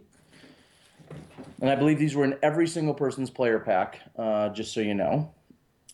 This is a light blue Champion Leopard 3 with a new event logo. We've seen some of these in the past that have the Made in the USA logo. This one specifically is supporting disc golf event one at a time. The choice of champions is an Innova Champion Leopard 3, which are still pretty hot on the market. We've got one of my favorite stamps in here. This is a Pink Star Thunderbird with a cartoon. Johnny, can you name the cartoon, or if that's, I don't know if that's generic. I think it's generic. It doesn't look like anything. I'm guessing that is for their. Is that the Throw Pink Yeah, logo? this is the Throw Pink logo, Yeah, then and that's definitely just a whatnot for this generic year. one. So great pink star Thunderbird. This is again from Millennium, a Sirius Scorpius, which is from what Matt Siri and Greg Barsby had told me earlier in the year. I guess is somewhat destroyer-like, if I had to make a quick comparison. We've got a stamped. This is a pretty cool stamp too, because it's got these little Innova logos in it. This is a G-Star Colt, which I believe is, I'm gonna say, is the debut of the G-Star Colt. What kind of Colts crazy have been bag around. of holding has all these discs in it? My God, that's huge. Yeah, I know. And you want to know what you can buy this for from me for only 500 and no. We'll talk about that later. This is one of the sweeter looking discs in here for sure. This is a Legend Prowler from our good friends over at Legacy, which is awesome to see. You see Legacy supporting the USDGC in terms of cross companies and all that other stuff. You can toss that out the window because they support and have for a number of years the USDGC. Really sweet stamp on it. And this is a Legend Prowler. And I'm not sure these are out in too many other places. Pretty sweet. And this one, sorry, this is not available to anyone else. This is one of the things I'm going to keep out of this player pack for myself. It's my little spoon. It's the Steve Rico 14-year in color USDGC disc. I'm guessing this is a a Champion Rock 3 is what my guess would be. But it says Steven Rico. It's got a little 14 in the middle. Oh, I get it. Okay, each player had a disc made for themselves. Not everybody didn't get a Steve Rico disc. This one, no, they did not. There is, as you can see, that this is a specific one to him, which is awesome that they can customize it in that sense. And the 14 is a representation of how many years you've competed here at the event. It's in its 17th year, and Steve here has been here for 14 of them. So beautiful. This is a shot off the dock on, or the tee, I should say, of hole 5. I'm guessing from last year. And as a quick reference point, right now apparently Wysocki has his players pack up somewhere, and it's going for about $220. But that's pretty early considering the players packs were just handed out hours ago. Yeah, and there was a comment made that Nico was selling his for $1,000. I don't know if there was any validity to that. We'll know more later, but there was a comment made that Nico had sold his for $1,000. Before they handed him out, Jonathan Poole at the players meeting had stated that it was about a $400 value when it was all said and done. So it's it looks like just so far there's at least $110 in plastic. Way more than that. I can't. I'm just trying to count the number of discs that it's hidden behind the camera. All right, and then one of the cool things that with this all came in, and I'm not going to be able to get it all fully out, is Innova a few months ago had come out with their collector boxes. So this is actually in a protective box. I know it's probably hard to see. It's a box in a box. It's a box in a box, and there was a disc in a box a few minutes ago, but it's a box in a box, and then it has their dividers. So this is one of the Innova collector boxes that they had produced and have been selling and whatnot as well. So it came inside that as well. So they got the box. They got 2, 4, 6, 8, like 8 or so discs, and then all the other stuff that they got with it. And Steve wanted to support the video blogs and the broadcasts and all that other stuff. And so I worked it out with him that he said he could contribute to the cause. So if you're interested in some or all of these items for $5,000, they could be yours. Except for the disc with his name on it. I'm keeping that. Anyway, so Johnny, it's been a crazy night. And it is funny, I've kind of scooped my own footage. But I followed Paul. I happened to be standing there when Macbeth was handed his disc. He's only got 7. He's been here half as many times as Steve Rico. He gets his in-color disc, and then I walk outside, and he's like, "You're not going to leave me alone until I open this box, are you?" I'm like, "No, open it." And so he opened up his player pack and pretty much showed me most of those items but it was dark and you couldn't really see and whatnot. So it was pretty funny to check out the player pack from what all these players had received, and of course all the players in the performance edition who I think paid like $100 to play, maybe a little more. They got all the same stuff. Oh, wow. Oh, Did they get, and they got the in-color disc as well? oh, I believe so. They should have. Okay. I'm gonna say they got everything. We're gonna give them credit and say they did. So That's fantastic. it's insane. So again, thanks to Steve for supporting what we have going on, and like I said, we may make some or all of these items available for somebody that wants to come out and support us. So pretty amazing stuff that is out there. And you got to remember, the USDGC on the performance side is a trophy-only event. It's a true AM event, I should say, in that there's not going to be a payout at the end. So they want to make things really top-heavy for you just for signing up and just for being out here. Yeah. You get free food all the week. You get all this other stuff. And then you're playing at the USDGC, gold layout. And then to think that they hand all this stuff to the pros, like there's a lot of stuff that gets handed out. So it's pretty cool. Anyway, so that's what you saw from there. Like I said, gosh, I feel so honored that we also have one of these. Like I said, it's one of those soft ones. It's not like a regular cotton tee. It's relatively soft. It's a little bit lighter than a regular cotton tee, but well, you need to make sure to get pictures of that. Get it up. Chris Cobb said he is already going to start the bidding at $30. Oh, Chris Cobb, good to hear, buddy. So it is available. The one I have is an extra large. I'm not sure if we can get our hands on others, but the one I have is an extra large. And the one thing I did set aside actually is the gorgeous, as always, the gorgeous caddy book. It's got Will Schusterick appropriately on the cover, and that's Will's mean face or Huck face, I think they call that. But anyways, this is a caddy book, and then it's got full color and all the amazing other stuff in here. Yeah. All right, go through hole by hole and tell it. No, I'm just kidding. All right, so the fourth tree on hole 4 is a man. No, but pretty awesome stuff. The stuff is just gorgeous, actually. Yeah, it looks like a really nice. Probably book. their best caddy book to date, and I know they continue to raise the bar, but this is definitely one of the best looking caddy books to date. And I'll say this for the people listening after the fact. This is a good reason for this particular podcast to go out to YouTube, find Smashbox TV, and take a look at the Players Pack. Terry did a pretty good job of showing us what everything was. So if you're listening to this tomorrow or the next day or in 3 years from now and you want to see what the Players Pack was for the 2015 USDGC, it'll be out there forever. Yes, forever. Anyway, so play starts tomorrow morning. It's 11:30 local time, so in less than 8 hours, play will be starting right here. They read off, as they always do at the players meeting. They read off all the tee times. They're not announced ahead of time. The players meeting is where everyone finds out what time they're teeing at. It's definitely imperative to know that the next 2 days, so Wednesday and Thursday's competition, will be the open division tee off first. They tee off in the morning. First tee, I want to say, is 7:40 or 7:50. And then I believe the last one is around 10:30, 10:40, somewhere in that neighborhood. So it's basically, 8 to 11. We're just going to round it. There's going to be a slight break, and then starting around 11:30 or 11:40 or something of that nature is when the performance flight tees off, and then they're going to play.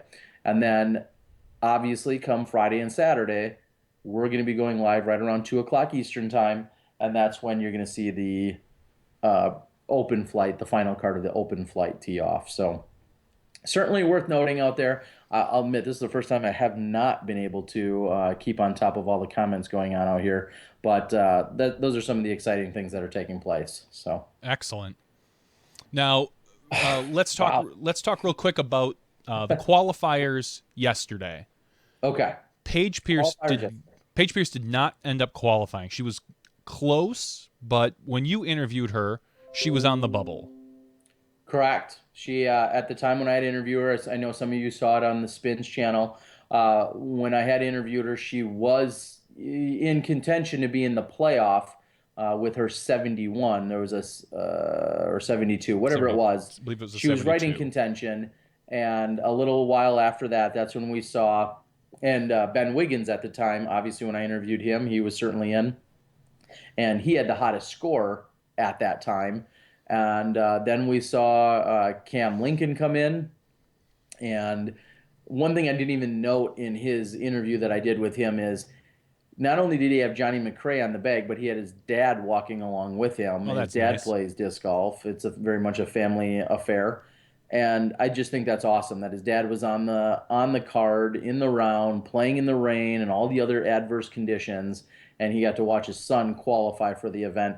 And the funny, or maybe not so funny part about that is there was some confusion at Worlds as to who kind of got the qualifying spots when they were at Worlds, and he was, I think, tied for a qualifying spot, and then we'll just chalk it up to miscommunication or a lost playoff or both. And he didn't get the spot. So he thought he had it, and then he didn't. And so he had all those mix of emotions a few months ago, and then came here and then shot the hot round at the time and qualified here on Monday. So really just an all-around awesome story. So congrats to him and Ben Wiggins. And then I believe there was a playoff as well that took place, and that's where we saw Kyle Webster get into it during the playoff. I apologize. I don't remember. That's what, 3 or 4 of the people. Yeah, I don't know. I had left. I ran off to the Charlotte Putting League, so I didn't get to see every last detail of the qualifiers coming in. It was cold. It was windy. It was Wet. rainy. Yeah. So How did you end up doing at the Putting League? How did you end up doing at the putting league? So then last night was no, it was a random draw. It was a lot of fun. I got matched up with Kevin.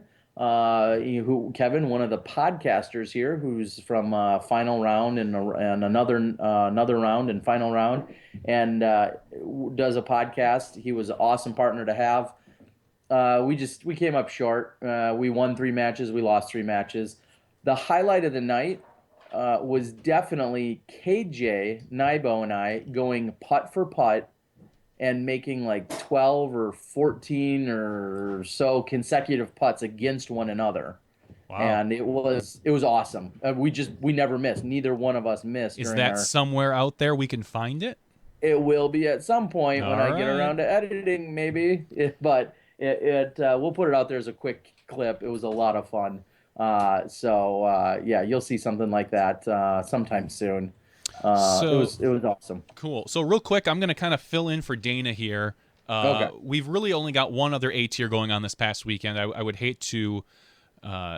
Actually, there were 2 A tiers. There's an X A tier that maybe I'll ask you about. But first, there was the Kentucky Disc Golf State Championships out of Bowling Green, Kentucky.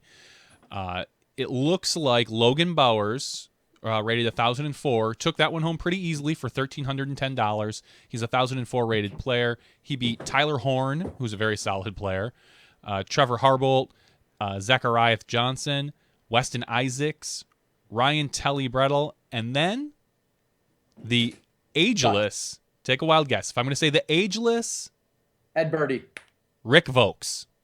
Oh, I was thinking ageless in Kentucky and somebody I know. I needed an old school reference. That's right. I just randomly pulled Ed Birdie, and I don't think he's played PDGA events in like 20 years. You randomly pulled it out because we talked about it last week, because we brought up Ed Birdie last week. Right. No, Rick Vokes, who shot a 17 under, cashing for 313 in the open field. He's still rated 971. His PDGA number is 2632. This might be rude to ask, but how old is Rick? What division does he normally play? Is it senior grandmasters? Maybe. I think he's past grandmasters. That would sound about right. Yeah. Grandmasters is 50. Yeah. Senior grandmasters is 60. I would. Would believe that. I could do some quick Googling. No, I just did a quick search, right. and he played senior grandmasters at the PDGA World Championships, where he was not able to finish this year. Due to some medical condition. He couldn't finish this year because he had a kidney stone. Yep. So he was tied for 6th place in the open field of 27, crushing awesome. Tall Paul Oman. That's all I got to say. Oh, Tall Paul. Paul needs to shave his beard. That's a problem. So that I thought that was kind of interesting. So congratulations to Logan Bowers. The other A tier going on was actually a amateur doubles championships out of Charlotte, North Carolina, which you were there for. You posted some Instagram stuff out there, I believe, or maybe Vine, or I don't know, whatever it was. But yeah, spoiler alert. Yeah, I did. I posted the final few putts and got to watch that as that wrapped up. Travis and Wes. Yep, Did I hit that right? you did.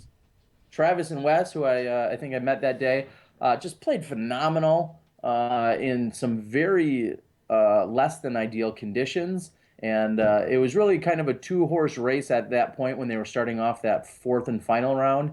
And then they just kind of ran away with it. They won by 9 overall, but that particular round they won by 8. They took that round by 8. So it was close going into that last round where then they just ran away with it. Yeah, they really did. And what I think it really says is I think everyone else shot kind of relatively similar scores, but they were just ahead of the entire field. So that final day was really the separator. They played well in adverse conditions and were able to secure the victory. So a huge shout out to Tony, our good pal Tony Boho, or Boyko. I believe he is working on helping me assemble that video blog. So I did record that entire round, front and back 9. It was not awesome out there in terms of the weather, but we got it recorded, and Tony's working on putting that together for me so we can get that up on a Disc Golf Guy video blog. So, and thank you, Country Disc Golf. I do want to recognize Wes Isaacs shot the 67 yesterday. Jason Tyra shot 67. Cam had the 69.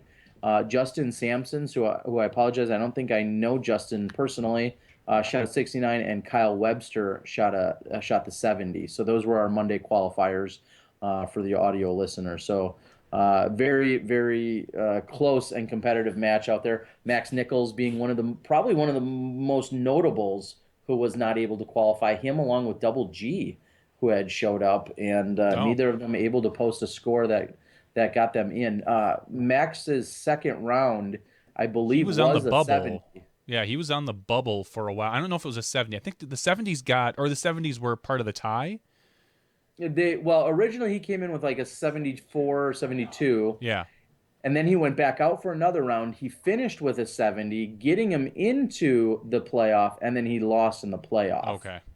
So he was right there. Disc Golf Boy was out doing some caddying as well as some hole-by-hole updates for the rest of the world. And when it was all said and done, unfortunately, Max Nichols coming up short. And that speaks so much of this course and as well as this tournament. Max finished, I believe, 4th a few years ago.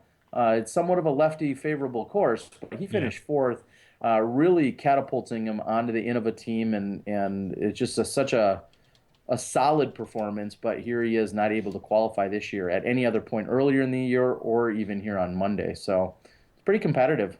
I'm thinking I should come out of retirement and try and compete. What do you think, Johnny? I think you'd have a really good chance at the Performance Edition.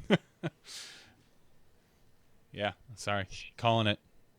Whatever. No, I don't think I would, because I'd have to play above my rating, and I don't do that anymore. I suppose that's anyway. true. So Paige did not make it as one of the questions that came in, and everyone else is talking about the other playoffs. So it was really competitive and just nasty weather. So they had nasty weather pretty much every day for the last 4 or 5 days.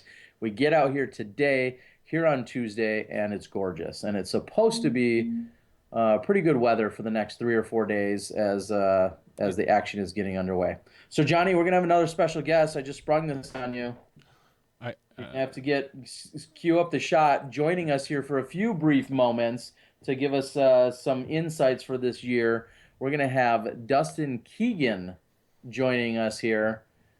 Dustin, an Innova-sponsored competitor, also a travel companion and good buddy, not only of the show, but of our good pal Zotron, who couldn't make it, we know, this year. But well, this is a really good time to ask about some of the course changes, because it was it Dustin that we talked to a couple weeks ago about them, and now that you've had a chance to play, why don't you go ahead and elaborate on some of the changes in the courses this year?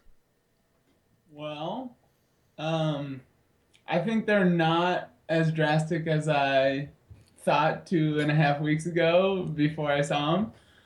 And honestly, it's not too big of a change. Okay. The ropes are tighter. Yep. Every year they're tighter. So a couple of the landing spots are way smaller. A couple of the gaps are a little small. I don't know, smaller. The tee shots are a little more intimidating this year, but overall, it wasn't as bad as I saw while reading the caddy book away from the course. I was just trying to make it really dramatic so that we could, pump up our ratings is what I was going for when we were talking about it. But I will say, in talking to, again, Steve Rico and Paul Macbeth as they were walking around today, getting a little feedback from them, they both think the course is playing 2 or 3 strokes harder this year. And I think Harold and Jonathan Poole and the rest of the staff here, I don't think they want somebody winning with 36 under par. No. And they want to somehow bring that number down. And tightening those ropes is a good way to do it. Yes, definitely. And they definitely did that. I think mid-20s, maybe low 20s we'll get it. We'll get it this year. It's kind of similar to last year. Yep. And really there was only like 3 or 4 holes where you really notice it. Okay. And honestly, like off the tee, if you really mess up off the tee, you notice it. But if you just hit your normal lines, you notice it on maybe 3 holes. I was going to say now on 16 jumps out at me. Yes. 16 is a new pin for everybody. So I think that's one of the most notable changes. How did that hole play? 16 is normally about 390, slightly downhill, pretty much straight ahead. Most people will throw kind of a fading turnover if you're a righty backhand. And now if you're throwing that same shot, you needed to carry another 20 or so feet to the right. Yes. And they made the right rope hazard this year. Last year it was out of bounds, so if you went back, you would just take your meter in. So now if you overdrive it to the right, you have to play from where it is, which makes it harder. With the penalty stroke. Yeah, with the stroke. And honestly, it's 30 to 40 feet right of the left pin. So if you just play the same shot, you still have a circle's edge putt. Okay. To me, it wasn't a huge difference. It definitely made it harder, but I'm throwing the same shot I was last year. Okay. Now, I got to ask, a lot of people will talk about how this course sets up well for a righty forehander or a lefty backhander. Something like hole 16, that sets up even better for a lefty hyzer? Yeah.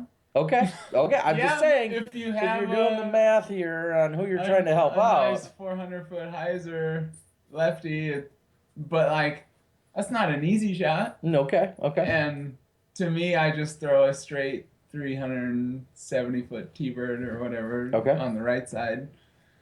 Well, let me rephrase this question then. Well, they get their dues when they come to 18.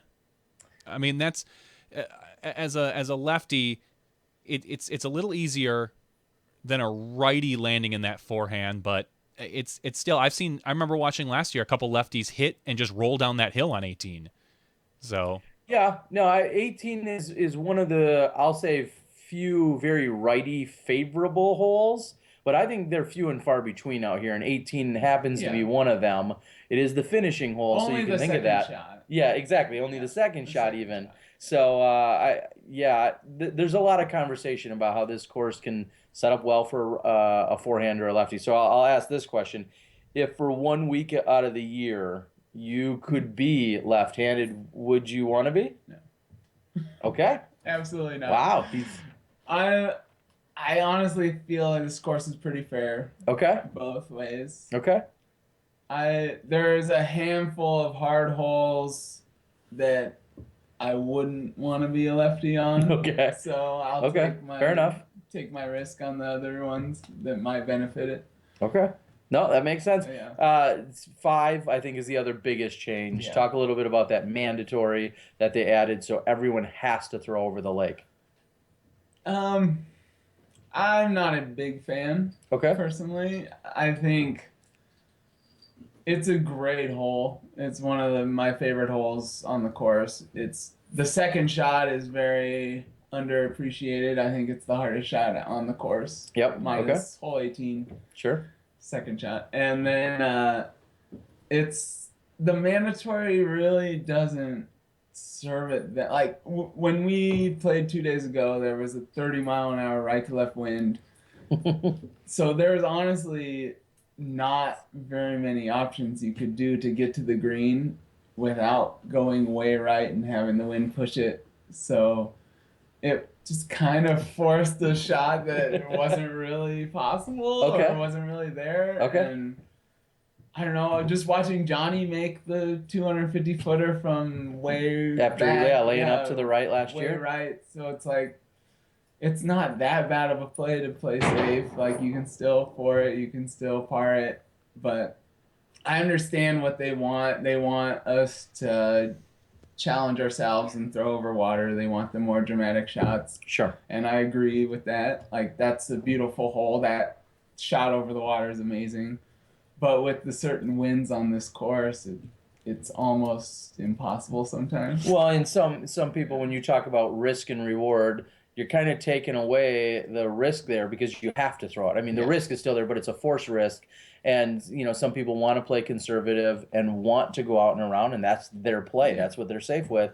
And you're no longer giving them that option. You're forcing them to throw over a certain body of water, so to speak. Which I like as well. Like it forces us to master a shot that they want us to learn. You know? I don't know.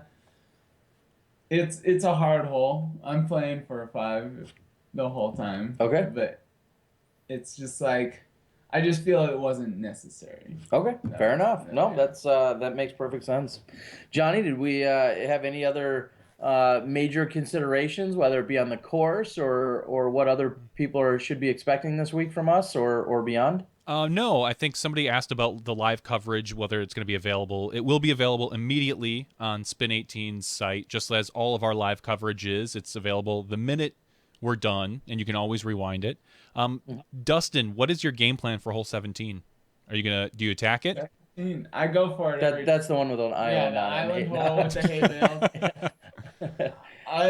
bales. I throw sidearm every round, and it's 243 feet or 256 feet or something like that, and that's a pretty reasonable distance for my sidearm, and I go for it every round. And now, are you trying to attack the pin, or are you trying to find the fat zone and then just really content with taking a 3, or are you a little more aggressive? I go for the pin. Okay. It's my strong sidearm is like a Firebird stall, kind of get it out there high, flat, and then have it crash, and then it won't skip. And if you can just throw it straight far enough with a stable enough, like I use a Firebird and just have it crash down, and it usually gets you a putt inside the circle. The 2 pins are literally 30 feet apart, so to me it's the same shot. Yeah. And just kind of deal with the putt you get.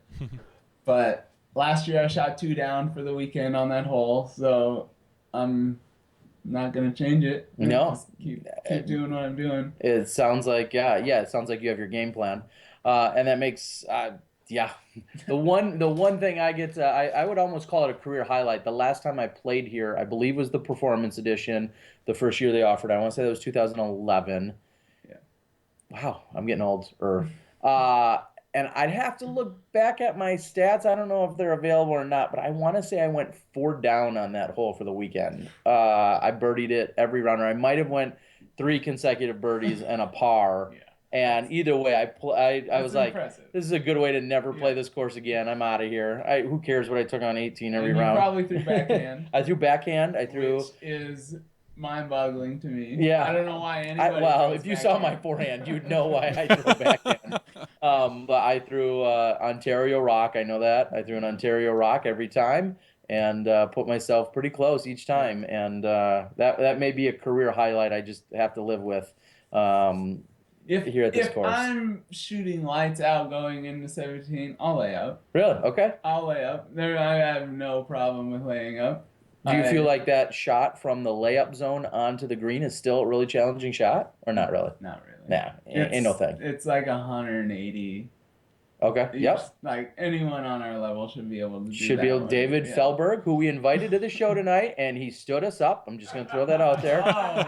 Dave Felberg, last year, I believe, literally laid up all 4 rounds. He's and then been threw known to over. do that for years. He's always been known to lay up on 17. That's his so, play. It's hard. We watch people lose it on that hole every year. So just if you have a chance to win, lay up. Like at worst, if you lay up, you're probably going to get a 4 or 5. At worst, a 5. At worst, you should get, really, if you think about it, if you lay up and then you throw on, even if you throw wide on and then miss the putt, very worst you would score then is a 4. Yeah. So if you want to do that, if all you need is a 4 and maybe a 4 and a 5 to come in, you know, on the last 2 holes or something like that, and you're awarded that. Yeah. So if you don't win, if you don't win by Saturday night, if you're not the winner, who do you think might be? If it's not you, it's honestly any player who is at this tournament and is a solid golfer who knows what they're doing with a disc could win this tournament. Could. Like, for real. Could. This course is very fair and brings kind of all the talent together. All the... It exposes weaknesses. Yeah, there's not a big separation. And just don't throw it out. You can't really pick anyone. Obviously, Paul's the favorite. And Sure. For a reason, he's won every major this year. Okay. And Schustrick seemingly, and Ken Climo is won more than anybody else here. Yeah, and Nate Doss, Barry Schultz. You got everybody. Patrick Brown, a Masters age player, was right there along. Well, Johnny should have won last year. And Johnny was right there for it. I mean, proving this isn't an age, based event at all. That's the thing about USDGC. It's the top players in the world. Anybody can win. Because distance doesn't really help you here. Because all you guys can throw 375 feet, which is really all you need to be able to throw almost anywhere on this course. Because anything more than other than the shortcut. 430 is my distance. Yeah. Here. Okay. Yeah. If you can throw 430, any player who can throw 430, you could win. You could course record, every round. Okay. Yep. No. And to me, of course, everyone's gonna pick Paul for a reason. Okay, sure. No, for real. Like he deserves it. He deserves he's the top tier by 13 rating points. Okay. Like he's up there over a stroke. So if it's not you, we're all chasing him. Okay. I root for Innova. Okay, no, that's fair enough too. Yeah. I don't know. I think anyone can win. Okay. Honestly, and I could see some crazy stuff going down. It's USDGC. You never know what's gonna happen. I want to see AJ Risley in the lead after round 1. What's that? I want to see AJ Risley in the lead after round 1. That could be very entertaining as well. Anything's AJ shot 1090. Anything can happen. Yeah, that's what I'm saying. Like someone like AJ that you're not picking it. You're Webster. A little more of a dark horse. A dark horse, just because I like to mix it up. Actually, I take that back. I want to see someone like that on Friday when we're filming. I want a name that people can root for. That's not a big name. I don't think they'll win, but they could. But I'd rather. I want to see that on Friday. So how about we'll fast forward? It's Saturday night. You've won by 3 strokes. What does your Saturday night look like at the USDGC after you've won by 3 strokes? Well, can we talk about it? Will you remember it? Could it be publicly talked about? Of course. I'm gonna be going pretty wild. I assume I'll be pretty happy. I don't know if Rock Hill will be my location I'll be in, but it might be Vegas, might be Disney World. They're going to open it up for you. Journey to Charlotte for the night, maybe. Okay. Bar Charlotte, I've heard, is a lot of fun. Rumor has it. Yep. Yeah, I would be blown away. It's a dream come true, and so I can't really say what would happen. Okay, it'd be crazy. Yeah. Okay. It would be great. All the friends would be there. All the good vibes would be You'd going definitely on. be. You'd fly Zoe in for the day. Oh, no doubt. Yeah, she'd have to be here as Yeah. well because she's helps with all of the life of the party wherever she goes. Yeah, No, exactly. absolutely. All right, Johnny, is there anything else we need to talk about here before I feel like yes, we're going to see you. Yes, we're going to be live. Yes, we're going to be doing all these things in a few days, but not being on every night at such a big event is going to feel a little odd. Obviously, the Yeah. Insider Show is going to be giving everyone their fill, but they're not going to hear from us or see from us again for a few days. No, we'll be able to kind of get a wrap-up show next Tuesday on what goes down, which I'm sure will be crazy, and there'll be stories that can and can't be told. So Yeah. oh yeah, speaking of stories that can't be told, how was Germ's birthday party? Jeremy Colling had the dirty 30, as he called it, on Saturday. Yeah, so Saturday night, me and our awesome cameraman Gary to the O arrived, and then What happens at USDGC stays at USDGC. no, I don't know if I won one or two games of Scrabble. I think we played a little Scrabble. No, Nice. It was a really good time. Categories. There was a kind of a studio setting that a friend of Big Germ's dad owned, and so it was like a studio setting, and that's where a lot of people saw like a painted white wall and then a painted green screen type wall and some studio quality lights. There was can jam going on. There was spike ball, ton of spike ball going on. Some very, very intense matches. I can't wait to get some of that video out. There was some other. I think they were playing ping pong or some other game related with a ping pong ball anyway, or a couple of those kind of games going on. It was just a lot of fun. Everybody had a really good time. There was some food and some beverages and people throwing frisbees and discs, and it was just a really good time. And there was such a Jeremy kind of had a nice little cheers to everyone, and that just said he was glad to have so many people in town, and the timing was so right. Yeah. And his wonderful girlfriend put it together and did most of the work for it. It sounded like, and it was just a really good time. Everybody had a great time, and Richard, as many of you know, big tall Richard Keelander, and a few of us others ventured further into downtown Charlotte and maybe made a night of it after that, and then things wrapped up. It was all very low key. All right. So what you're saying is I'll talk to Gary O and get the real story. Yeah. Or next time I see Big Richard. Yes. Very. So good. what is your prediction for lead card on Saturday? Don't put me on the spot like that.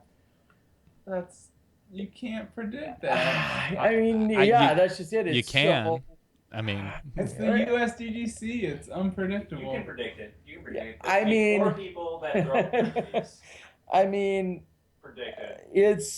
it's all too easy, dare I say, to put the names out there. The obvious Will Schustericks, the obvious Paul McBeth that just have consistently performed here. I would not be surprised to see Barry Schultz, who's been playing every time I've seen him this year. Lights out. He's Yeah. always been playing lights out. he was going to be my dark horse to make it on that lead card. Yeah, Schultz, Schusterek, Watch out for Rick this year. Ricky. He's Yeah, coming in with a lot of passion, and he Yeah. had a really bad tournament last year, so he's coming in with a lot of chip on his shoulder. yeah, he's ready to. Yeah. He's ready to get things going there. Steve Rico is always a contender. He's played in this event 14 years now, and I don't know if he's ever finished out of the top 10. It's kind of, I interviewed him earlier today. It's kind of like his world experience. He's always there. He's always a contender, right on the fringe. And I think he just needs a few breaks to go his way, and he could be winning this thing. So it's yeah. Watch out for Dustin Keegan. Watch it, Dustin He's a Keegan. sleeper. No, Yeah. see, Dustin's not going to be on the lead card. He's going to sneak up from the second card. Ooh. So he's going to be that top of the second card when no one's really watching. The guys are going to, he's going to finish up, and Bring the cameras on. I like them. Okay. Good, This guy good. likes it. I'm going to go So, lead card is McBeth, Wysocki, KJ, and Barry. KJ Naibo. That's a good call. Okay. Yeah. I mean, as we just said, with that question, we could open it up, and I could like blindly close my eyes. Everybody. Yeah, exactly. Well, don't forget about. Good. And as soon as you mention 4 names, you're like, well, I could wipe all 4 of those names, and I'd be confident to say these 4 names could be there. Yep. So it's there's no doubt about it. Yeah, Greg Barsby is another one. I mean, we could go on and on. You could literally list 20 more people. It'd be like, well, that wouldn't surprise me. Nate Doss and so on and so forth. So it'd be really easy to go through all those. It all comes down to putting, is what Josh has said, and yeah, that's definitely part of it. It's a large part of it, and I think we're gonna have relatively calm conditions. And it can come down to a bad break too. Yes, you sure. can miss that hay bale by 6 inches. To me, most courses come down to putting. Mm-hmm. This course to me comes down off the tee more than off the green. Okay. Yep. And to me, that's why Shoestrick wins. He is amazing off the tee, and you watch. He had 2 putts to win it last year and missed them and still won it. Yeah. So that says something. Yeah, and it's keep it in the ropes is the true thing out here. Like the person who honestly I don't know if people kept these stats from last year. They're gonna now, according to UC. But whoever goes OB the most or the least is gonna be probably your champ. gonna be the champ. And I don't know if Will did that last year.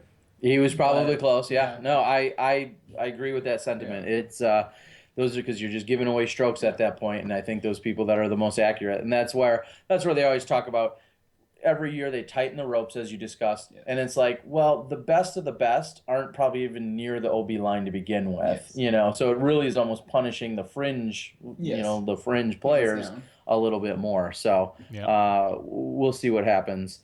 MJ Sexton, of course, everybody can throw out seriously your favorite name out there, and I will agree and say, yep, they could be right there on the lead card. There's no doubt about that. Anyone can win. Yeah. Keep it in the ropes, you can win. KJ is a great pick that they're talking about. Yeah. So, all right, Johnny, I think we're going to cut things loose. Sure. It is now midnight our time here on the East Coast. We're going to drive, Gary O and I drive back up to Charlotte to stay with our host, Kyle Dolzer. We appreciate all the help and the hospitality this week thus far, Kyle. Hopefully we don't get kicked out by the end of the week yet. But we do appreciate all of the hospitality Kyle and his awesome fiancée, Nikki, have provided us. And tomorrow we're going to be taking in the action. We're going to be doing some testing out on the course and getting a few final things in place so that we can make sure that we're ready to go for Friday and Saturday. So, Johnny, unless you got anything else, I think we can start to wrap it up. I think we can. There will be no after show tonight just because you guys have to drive, as you said. So do stuff. Yep. Do real work. Yeah, do real work. No, so all right. I think we're good. This has been just truly an amazing night for not having a real set plan or schedule. It seems like everything came together really well. Our gratitude goes out to Jussi Meresmaa, foregoing a few hours of answering texts so that he can come here and just answer them right here on our show. That was a added bonus for us tonight. So thank you to Jussi. Thank you to Jamie Thomas, the rest of the spin crew who had part of that as well. Thank you to Dustin for stepping in and joining us, Gary O, and our Hellfish Studio production supervisor. He's the man. That's Joe Height. So thank you for all those guys. Johnny, thanks for manning the controls tonight. This was episode 56 here. Thank you guys for joining us. We'll see you in a couple days when we're live again at the 2015 USDGC, and you step inside the Smash Box. Bye, Smashies.